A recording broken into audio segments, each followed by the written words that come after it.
Qual foi a última vez que você tomou uma iniciativa grande por si mesmo, em prol de algum sonho escondido? Algo que tenha beneficiado com potência sua mente, corpo e alma. Eu acho que é por isso que eu tinha tanto hiperfoco em do it yourself quando era época, né? Quando eu tava em alta, assim. A possibilidade de não depender de outra pessoa pra realizar alguma coisa positiva por você é bem tentadora e mágica.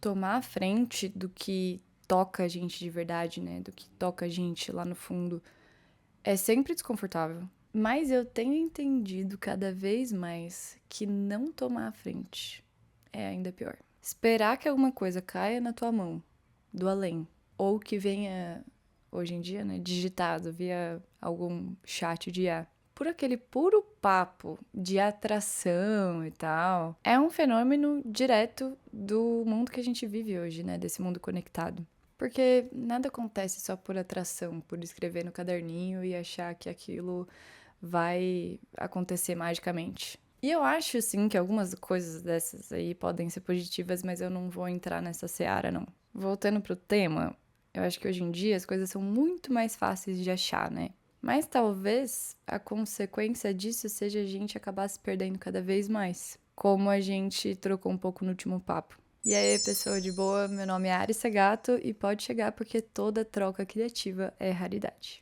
Eu queria relembrar aqui um negócio que passou pela minha cabeça sobre esse assunto esses dias, e tem muito a ver, né, com esse tema, que foi a minha primeira fonte de informação confiável, e provavelmente a sua também, a Kika, da TV Cultura. A Kika sempre perguntava ali para as pessoas que estavam próximas dela sobre as dúvidas genuínas que ela tinha no dia a dia ali da rotina dela. Acho que essas perguntas eram para a mãe dela na maioria das vezes. Mas as respostas que ela tinha eram sempre meio atravessadas e rasas ali, né, por aqueles adultos. Então, o que ela fazia? Ela ia buscar outra maneira de ter essas respostas. Ela observava ali no seu redor, aprendia com muita vontade, entusiasmo, curiosidade e era questionada sempre no final dos episódios como ela tinha conseguido achar aquele novo conhecimento. Mas se ela contasse, a pessoa não ia acreditar.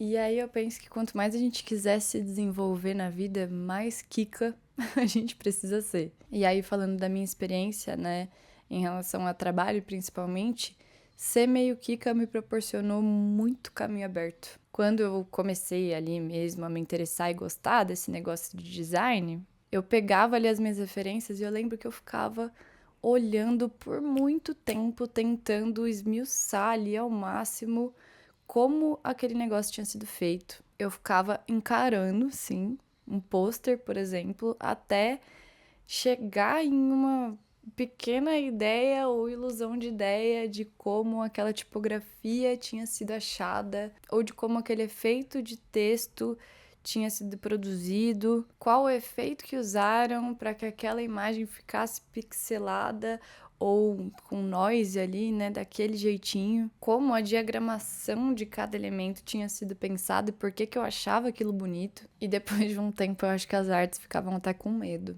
de tanto que eu ficava encarando e de todas as caretas que eu fazia para tentar entender como que aquela pessoa tinha chegado naquele resultado, tentando decifrar mesmo cada detalhe. A internet quase sempre entrava como professora, os sites piratas como ferramenta, os erros sempre como aprendizados, os amigos próximos como motivação e a curiosidade como fonte de inspiração, a cereja do bolo ali nesse sentido. Eu acho que ser curioso é o que mais torna o que a gente faz autêntico, porque aumenta a capacidade, a sua vontade de pesquisar e motiva até onde se pode chegar no resultado. Eu faço tudo isso até hoje.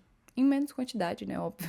Justamente porque a gente tem como sintoma social, devido, né, às redes sociais e à inteligência artificial, a perda de curiosidade. Mas é desse jeito que eu aprendi a criar. Por precisar criar. Por trabalho ou não. É muito comum hoje os comentários em vídeos da internet serem perguntas. Num vídeo, sei lá, de 30 segundos com informações reduzidas, de mão beijada, sem tempo de profundidade, né? Mas que pegam aquele usuário por uma fração de segundo e ele, ao invés de arrastar a barra do celular e digitar 3, 4, 5 palavras para saber mais sobre aquele assunto, abre o campo de comentários e pergunta coisas tipo: nossa, como você conseguiu? Onde você achou?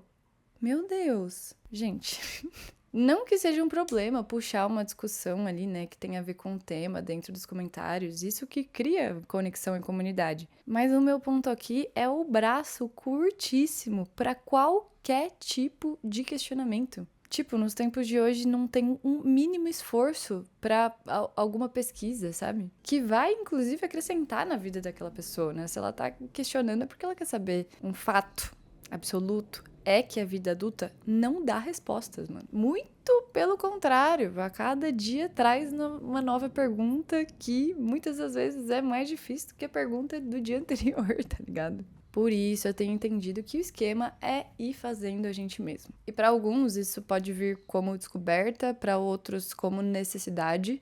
Vai depender do contexto, assim como tudo, né? Como qualquer tema. Mas ser uma pessoa desenrolada é o que vai dar movimento na caminhada. Até rimou. Sempre que o assunto da roda de alguma conversa é conselho sobre trabalho, e eu tenho a oportunidade de citar ali, né, falar sobre eu cito sobre ser cara de pau. Já até falei isso num vídeo que eu fiz sobre conselhos no mercado de trabalho, acho. E assim, óbvio, sempre tem uma linha tênue entre ser inconveniente e ser cara de pau, né? Mas se você souber unir o momento certo com o jeito certo de ser cara de pau, é uma coisa que se torna infalível, assim, é uma jogada meio infalível. Não por necessariamente dar certo em todas as vezes, o que realmente não vai dar, mas no sentido de trazer movimento mesmo. Tipo, ó, incluso em ser cara de pau, eu acredito em coisas como fazer perguntas coerentes em papos, né, ou dinâmicas, ou palestras de pessoas que você admira. Mandar mensagem mesmo para pessoas que você admira pedindo ajudas ou feedbacks pontuais. Aproveitar momentos de descontração com alguma liderança sua para se aproximar com assuntos casuais ali. Pedir por papos com pessoas que você admira.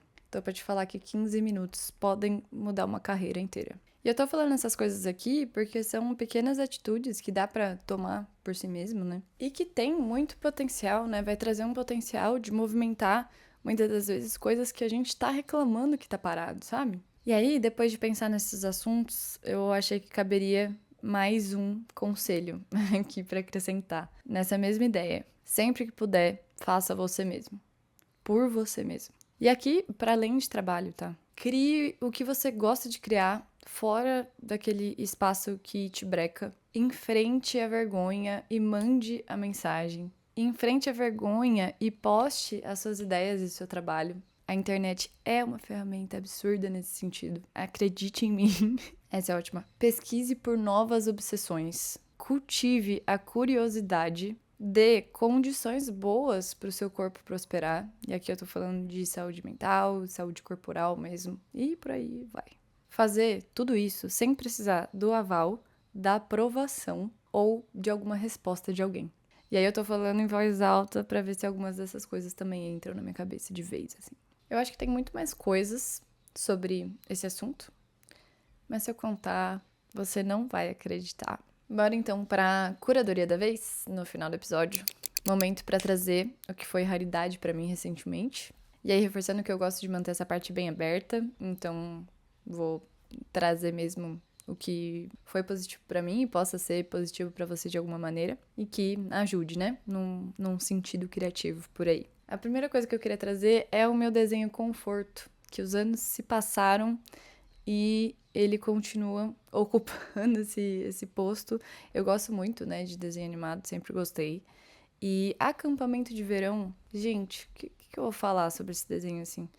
Ele é maravilhoso. As cores dele são maravilhosas, os traços dele são maravilhosos, os personagens dele são maravilhosos. Eu amo, assim, a construção que tem no arco da Suzy e da irmã dela. E é basicamente um acampamento de verão que algumas crianças vão pra lá. Só que nesse acampamento tem bruxas, magos, criaturas loucas, monstros e coisas assim. Só que é tudo muito fofo, tipo... é tudo muito fofinho, a trilha sonora também é muito fofa e eu amo esse desenho demais, então eu queria deixar aqui a minha indicação, se você gosta dessa vibe cartoon. E é isso, eu assisto quase todo dia antes de dormir, é ótimo. A segunda coisa que eu queria trazer é criação de design gráfico, né, de coisas gráficas com acabamentos diferentes. Gente, eu tô sendo, assim, muito impactada nas redes sociais. E é por isso que talvez eu esteja tão viciada, porque as redes sociais... O algoritmo tá cada vez melhor. E, enfim, coisas incríveis também acontecem, né? Mas tô sendo impactada por umas coisas muito legais, velho, de gente criando texturas em papel, assim, muito legal. Eu vi um vídeo também de uma menina imprimindo uma criação dela num papel guardanapo, assim. E aí a textura ficou super diferente. Também vi a galera criando nos papéis metalizados, assim. Vou ver se eu deixo aqui no vídeo pra exemplificar. Eu vi também uma mini maquininha de risografia. Eu amo mini coisas, né? E ela é tipo desse tamanho assim. E nossa, eu queria muito, vou ver se tem no AliExpress ou em algum lugar. Mas, nossa, é muito legal. E aí eu tô meio viciada nesses vídeos de acabamentos e materiais gráficos diferentes. E outra coisa que eu queria trazer é... Eu dormi na casa da namorada da minha melhor amiga esses tempos. E na entrada do prédio, assim, tinham uns livros pra serem doados mesmo. Quem quisesse podia pegar no hall do prédio. E aí tinha simplesmente isso daqui, ó. Curso de design gráfico. Eu lembro de ter esse livro salvo, assim, nos meus links. E falar, nossa, algum dia eu vou comprar, porque era caríssimo, né? Acho que até hoje ainda é bem caro, né? É um livro bem robusto, assim. E eu acho que quase esse livro inteiro já tá muito defasado, né? Já se passou muito tempo, não existia inteligência artificial quando isso aqui foi criado. Os softwares também estavam muito diferentes, né? Mas foi um encontro, assim, tão legal com a Ariela do passado, que tava começando a olhar pro design como profissão, assim. E aí eu fui folheando o livro na volta pra casa, né, no metrô, e fui me reconectando, assim, com esse lado bom, né, com esse lado positivo do design, do entusiasmo, do começo e tal. E também é muito louco ver aqui os tutoriais e as layers diferentes daquele Photoshop branco. Enfim, como era o design também antigamente, né? E como a gente passa por tendências e movimentos e mudanças. Então, fiquei meio obcecada, feliz e queria trazer isso pra cá também. Mas é isso, fim de episódio. Queria agradecer de novo todo mundo que acompanha e espero que tenha ajudado de alguma forma por aí. Falou!